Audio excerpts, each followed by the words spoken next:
ladies and gentlemen. The story you are about to see is true. The names have been changed to protect the innocent.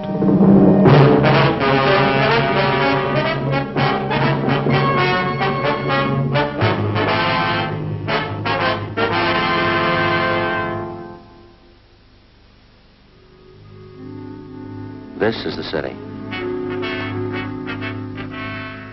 Everything in it is one way or the other. There's no middle ground.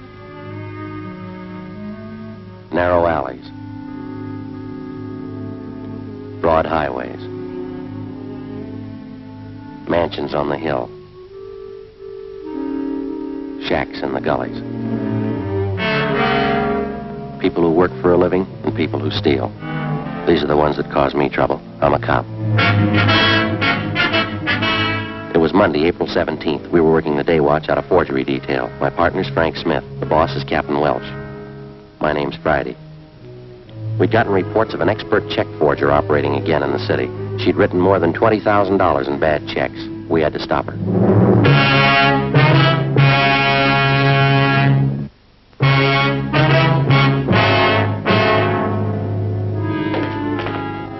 Morning, Joe. Hi, how'd the weekend go? Oh, pretty slow. Stayed home, did some gardening. How about that new lawn you put in? How's it doing? Well, there's only one solution. If we want to garden, we're going to have to move. Well, why? What's the matter now? Same old thing. Gophers? Happens every year. I don't know why I try anymore. It's just a waste of good grass seed. Joe, Frank, Yeah, Ferguson. Captain wants to see us. Okay. What's up, Fergie? You ain't gonna like it. What's that? Skipper will brief us. Morning, Skipper. Hi. You two finished up on the Meyer case yesterday, that right? Yeah, it's all washed up. We're clear. Good. Then you can start on this one right away. You work with Besser and Ferguson here. Well, what is it, Captain? The grandma case. I had a hunch, Joe. What have we done to deserve this? There's nothing any of us have done. It's what we haven't done. I want her stopped once and for all. We any closer to her than we have been, Fergie? Just about the same, Joe. That's the reason I'm putting two more of you on it. How well do you know this case? Well, just what we've heard around the office. Frank? Same here. I could stand some briefing. Ferguson? Connick, you must have heard how she operates 3 months out of the year, April, October, and December. That's all. She's never been known to change the schedule? Not as far as I know. She's been doing it the same for 9 years. All the phony checks she cashes are personal checks. That's right. She never writes them less than $2, never more than 100. 9 years. She been going that long? 9.5. It'll be an even 10 this October. You want to check them out on the totals, Ferguson? Yeah, up to and including the first of the month, she's cashed 1,273 checks. The total's a little over $22,000. Anything special about the way she writes the checks? Nothing but the signatures. There's an alias list on it that'll knock your eye out. More than 200 different names. Her description's still the same. About 50 years old, kind of plump, nice face. A few minor changes. Last year, she had gray hair, dressed very plain. This year, she dyed her hair black, dresses a little more expensively. 9 years. That's a long streak of luck for any paper hanger. That's just it. This old gal's not just an ordinary paper hanger. She's no amateur, now don't get me wrong.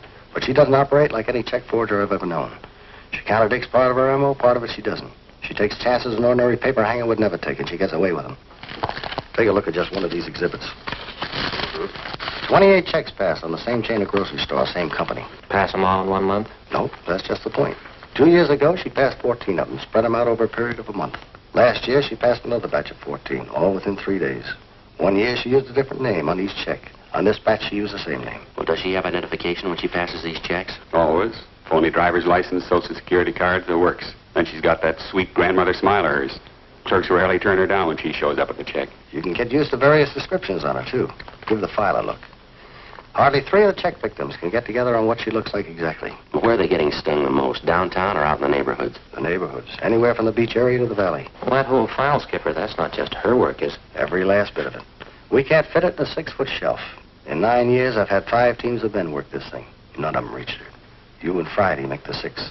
Yeah, well, it's April 17th. How's she doing so far this month, Fergie? Cashed $602 in checks we know of since the first of the month. Same general description, same general MO. No fresh leads? She's been operating 9 years, Joe. Yeah. She's just as good as ever.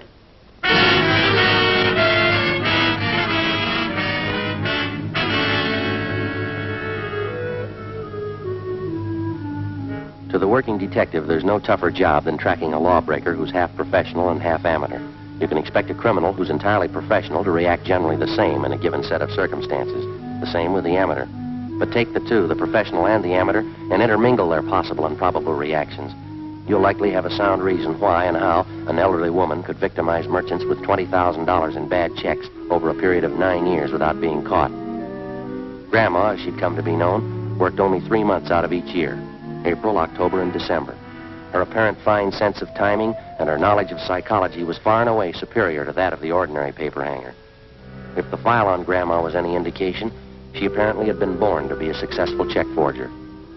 After Frank and I spent 3 days on the case with Sergeants Ferguson and Besser, we were almost convinced there was only one way we could reach the suspect. She had to make a mistake. Fergie, how'd you do? Pretty sour. 4 checks in 2 days. What'd you get? 2. Don Myers checked the signatures. They're all hers. Here's our list if you're interested. Meat market out on Pico, $25. Grocery in West Hollywood, $48. 2 department stores downtown, $100 apiece. How they describe the woman? Same old yarn. She was a nice, charming little lady, about 55 or 60. Small, dark hair, graying, dark eyes, nice smile. Clerk told me she reminded him of his mother. Yeah. One thing, sure, her timing's just as good as it was 9 years ago. The Downtown Merchants Association's screaming again. They're looking for action. Well, fine, so are we. When they stop cashing checks for people they don't know, they'll stop getting hurt. We can't stand behind their counters and run a make on every one of their customers who wants to cash a check. How many publicity campaigns have we run on bad checks? I don't know, but they don't seem to stop Grandma. You talked to the captain today? Yeah, he's looking for action, too. I don't know what we can do unless we get some kind of cooperation from the merchants. Every time the old gal pushes a bum check, it's 3 or 4 days before it gets to the bank, and we hear about it. The trail's pretty cold by then. Joe and I were talking just before you came in, Fergie. We can't expect too much to happen the way we're going. Any ideas? Well, more men and more stakeouts. The captain says he'll buy that. That's about all we can do. Another 10 days and April will be over. Grandma will be through pushing checks until October again. I don't know, Joe. Her formula's too perfect for me. There's got to be a flaw in it someplace. Yeah, sure. All we got to do is find it. You got out a bulletin on that revised description of her, Fergie? They're all taken care of. Special notices were mailed out to the merchants. I'll get it. Forgery, Smith. Yes, sir. Oh? Yes, sir. We'll be right out. Thanks. Anything? Yeah, a supermarket on North Temple just got hit with 2 checks. Yeah. Clerk says the woman reminded him of his mother.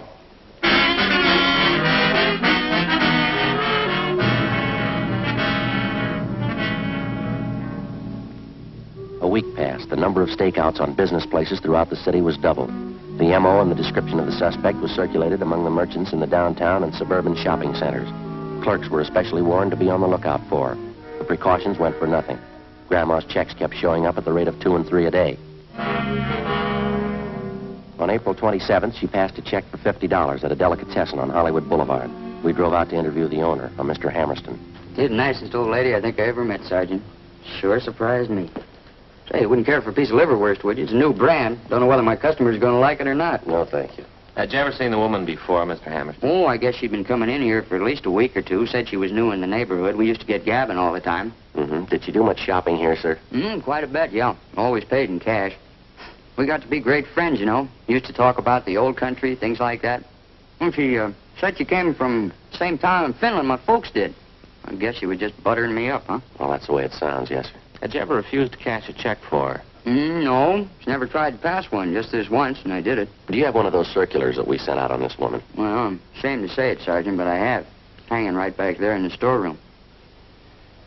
Thing is, I never connected the two, the woman and notice. The way she looks at you, you know? Like it'd be a heel even to question her. How was she dressed the last time she was in? Do you remember that? You know? Had on a black coat. Oh, I told you that. Very plain-looking clothes, like any other housewife. Print dress, some kind of scarf around her neck. That's about all I noticed. How about that description of her in the bulletin we sent you? That fit her pretty well? No, I guess so. Didn't seem exactly plump to me, though. Kind of a nice figure for a woman her age. Well, do you know if any of your customers were acquainted with her? No, I wouldn't know that. She acted as though she knew some of them, but, well, now that this has happened, I can see she was just putting on. She was a great disappointment to me. Now, she is to a lot of people, sir. I used to josh with her all the time. Is that so? Yeah. She seemed like a real good sport. Fine personality, joshing all the time. Just as homey as you please. Mm-hmm. Fits in with the other descriptions. Say, how are you ever going to catch somebody like that? Well, we're not sure we will, sir. Yeah? They're going to like this.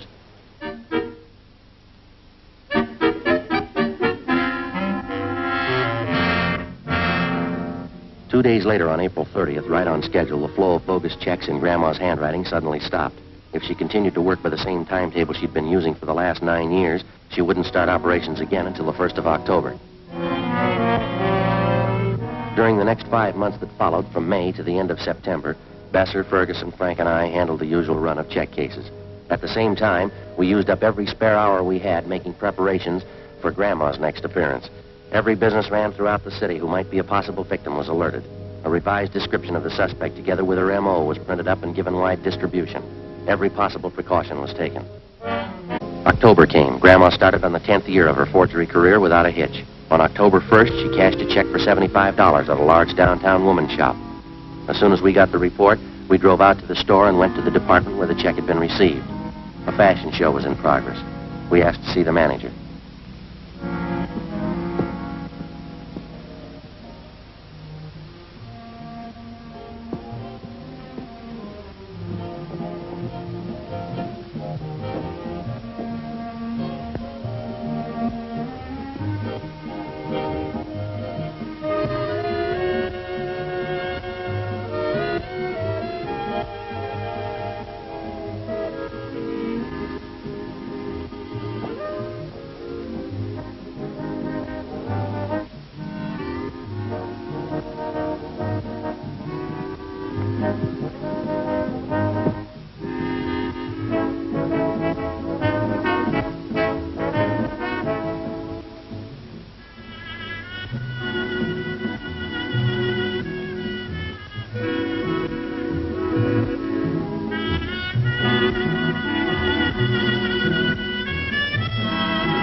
Montrose, this is my partner, Frank Smith. My name's Friday. We're from Forgery Detail. Oh, yes, about that check, is that right? Yes, sir. We're having one of our autumn fashion showings this afternoon. It usually keeps us pretty busy. Yes, sir. Are you the one who authorized this check to be cashed? Yes, I okay all the checks that we cash in this department. And you okayed this one? These are your initials? Yes, that's right. I don't know what I can do for you, gentlemen. The check was passed. Very unfortunate occurrence. The sales girl handled the transaction. She showed me the check. I knew the signature, so I okayed it. Mary Walker? Yes, that's how the check was signed. What kind of identification did the woman have? Her charge account plate. You know, the small metal card? Charger plates, we call them. I recognized that and the signature immediately. You know this Mary Walker pretty well, do you? She's one of our best customers.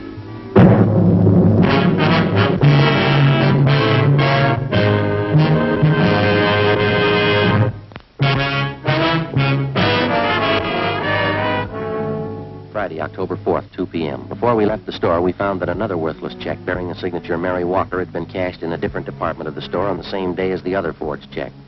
The woman had used the same means of identification, a metal charge account plate stamped with the name Mary Walker. We took the two checks back to the office and had Don Meyer in handwriting compare the signatures. There wasn't any doubt in his mind. The writing on both checks was Grandma's.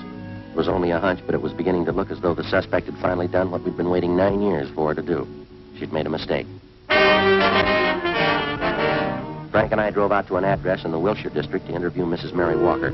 She fit the general description of the suspect, but she denied writing either one of the checks which bore her signature. Well, what are the questions, Sergeant? I couldn't have written those checks. I haven't even been in the city for the past 5 days. And these signatures on these checks, Mrs. Walker, they're not yours. Well, it looks like my handwriting, but it's not. I didn't write those checks. They're forgeries. Well, you do have a charge account at the store, don't you, ma'am? Yes, I've had one there for years. Nothing like this ever happened, though. Do you have one of those charge account plates, do you? Well, yes, I did have one. You lent it to someone in your family? No, as a matter of fact, I lost it. I intended to report it to the store, but it slipped my mind. Do you have any idea where and when you might have lost it?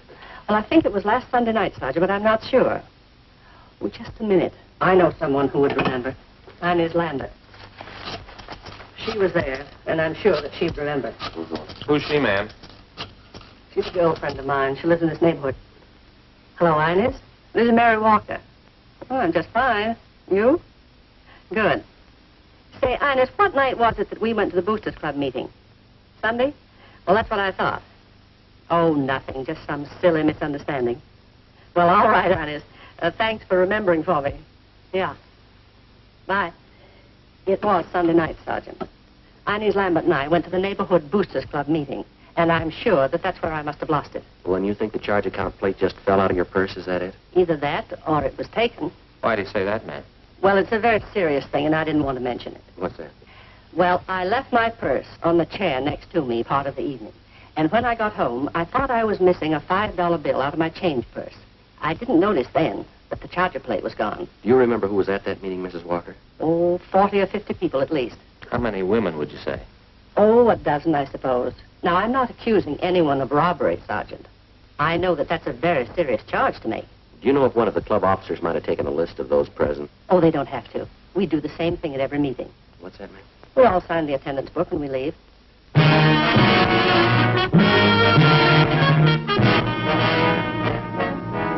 "3 p.m., Frank and I contacted the secretary of the Neighborhood Boosters Club. He gave us a list of those present at the Sunday night meeting of the club.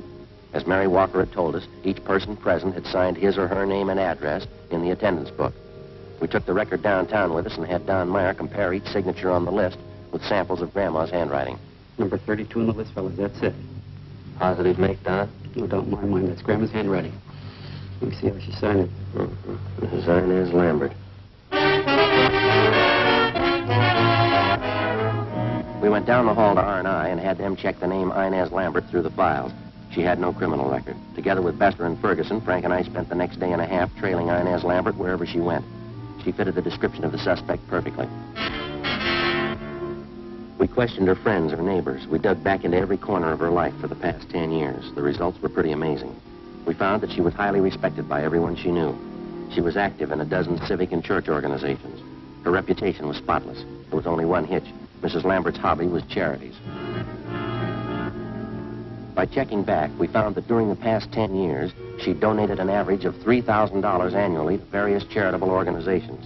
Her husband's total annual income was $7,000. From her bank, we obtained specimens of Inez Lambert's handwriting. It matched almost perfectly with every signature in the Grandma file. Monday, October 7th, Frank and I called on Mrs. Lambert. She asked us back to the kitchen. You know, Mary Walker was telling me about you. She told me about missing those things from her purse at the meeting. Is that what you wanted to inquire about? Well, yes, ma'am. We wanted to ask you some other questions besides that. Well, you sort of caught me at a bad time. I was just getting ready to put some baking in the oven for dinner tonight. Would you mind very much if we talked while I worked? I've got to get this done. No, not at all, ma'am. You go right ahead. Oh, there goes that cream sauce boiling over again. Officers, just take chairs there, would you please? And I'll be right with you in just a minute. Oh, thank you, ma'am. You know, this cream sauce is so temperamental, I can't take my eye off of it for a minute. Yes, ma'am. Either of you officers like a nice cup of hot cocoa? It's kind of chilly out today. Well, no, ma'am. We only have a few questions for you. It won't take very long. I see. Well, I'll just get my eggs beaten up here then. It's crowded here. Would you mind holding that Sure. for me for just half a minute? But anyway, that's fine. Thank you very much. These eggs beaten, you know, we make meringue. You can't make meringue very well without plenty of eggs. Yes, ma'am. What's this going to be? Oh, this is going to be a pinch pie. Did you ever hear of a pinch pie? It's you know, it's a sort of a meringue tart. I'll just beat these up nice and fluffy. Sorry, I'll take it, please. Sergeant, would you mind handing me that cup of sugar right back up here, or some sugar, and I'll put it right in the Yes, cup ma'am. here. There's a cup here. Do you This is a whole pack. No, well, either one. It's all right. Thank you very much. Just pour a little. That's enough. Thanks very much. Make it rather nice. There we are. Beat these all up nice and fluffy.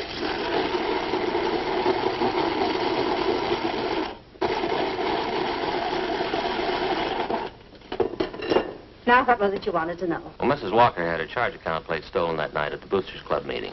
Someone's been using it to cash bad checks in her name. Is that so? Well, Mary didn't tell me that. The same person who's using that charger plate has been cashing bad checks all over the city. Been doing it for some time now. Oh, my.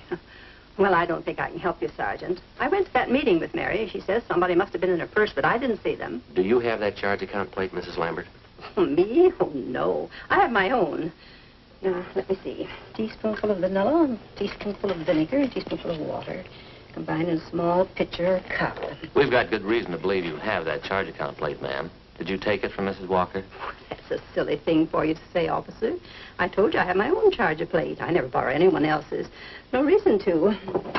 Add a few drops of combined liquids and beat constantly. Did you cash 2 checks last week and sign them with Mrs. Walker's name? Why, of course not. Why should I do such a thing? Mary Walker's one of my best friends. I would do that to her even as a joke. Our handwriting man compared the signatures on those 2 checks, Mrs. Lambert. Both of them match your handwriting. Well, then your handwriting man certainly made a mistake. There's a large Pyrex dish in that cupboard right there. Would you mind getting your corner, I'll please? get it. Oh, on the top shelf, way up. That's right. On the left. No, not those. The big ones. See that one? That's right. That's Pyrex. Don't drop those on your head. There's so many nice dishes. I don't want you to break them. That's fine. That's it. Careful. Good.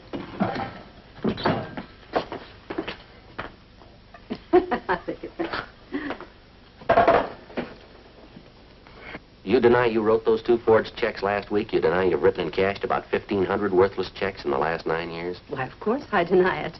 You sure you haven't made a mistake? We're sure, ma'am. Sorry, you'll have to come downtown with us for questioning. What's that? Oh, my cream sauce is boiling over again, Sergeant. Oh, I can't leave the house now, right in the middle of getting dinner ready. My husband would be furious. If you want to talk, couldn't we do it later on? Sorry, afraid not. But you certainly can't accuse me of doing anything wrong. Folks at church will vouch for me. We've got just as many people who say you cheated them. The same people who cashed those checks for you. Quite a few of them, ma'am. 9 years worth. But that's silly. 9 years and cashing checks. I'm sure you must mean somebody else, Sergeant. Well, I've got to get this platter greased. Now, let me see. Heat meringue upon lightly greased platter. Yes, that's right. We don't mean anyone else, ma'am. You'll have to come along with us, Mrs. Lambert. But you can't prove a thing.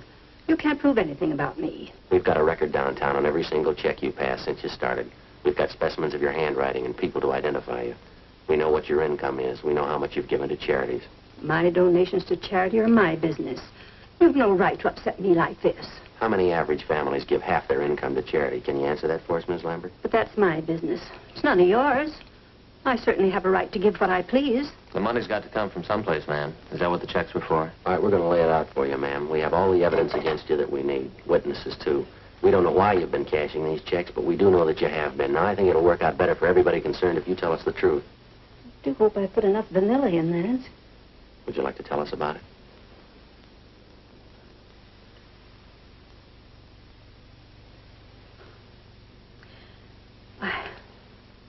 I never thought about anyone finding out, I guess. I guess I should have expected it, shouldn't I? Yes, ma'am. It'll be terrible, I know. He'll never understand. Who's that? Albert, my husband. He'll never understand. Would either of you like a cup of coffee? No, thank you, ma'am. The money wasn't for me, you know.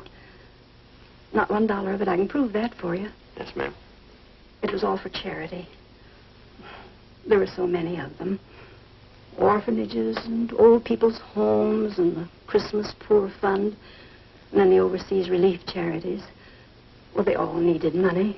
Somebody has to take care of them. Your husband didn't know anything about this for 10 years, ma'am? Nothing at all. They were my charities. I had to have money for them. I took the money from people who had it and gave it to those who didn't. What do you think, Sergeant? What's that? Was I wrong? Do you think the good Lord will say I was wrong? Well, I wouldn't know, ma'am. I only wanted to help the poor. He did. He came to help the poor. Well, there's a big difference, ma'am. Yes? He didn't use a checkbook.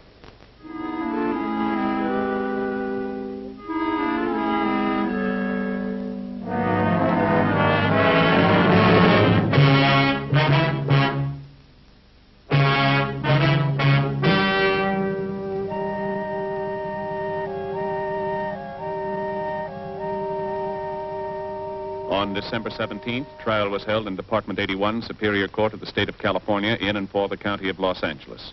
In a moment, the results of that trial.